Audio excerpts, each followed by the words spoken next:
quand on est en studio, on a les haut-parleurs en face de nous. Quand on est en concert, vous l'avez tous vu et expérimenté, on a la sono en face de soi ou l'orchestre en face de soi. Et finalement, on a un rapport 2D avec la musique, ce qui est assez paradoxal, puisque notre rapport au son dans le quotidien, c'est un rapport justement immersif, à 360 degrés.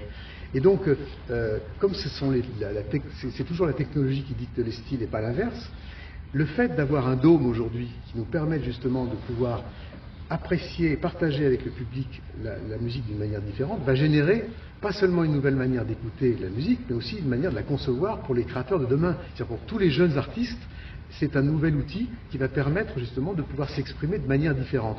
Et le rock'n'roll, le hip-hop, le jazz de demain seront immersifs et donc dépendront justement de ces nouveaux outils qu'on va pouvoir mettre à la disposition des jeunes créateurs. C'est pour ça que le Mans a développé depuis un moment tout un écosystème sur le son et qu'il faut absolument le promouvoir, en être fier, pour pouvoir justement faire en sorte que ça puisse essaimer au-delà du Mans. C'est une des raisons pour lesquelles, depuis le premier jour, moi j'étais absolument heureux et honoré de pouvoir, d'une certaine manière, parrainer le Dôme sonore, et puis aussi, avec joie, de pouvoir essayer de contribuer à une réflexion globale sur le devenir de ce Dôme.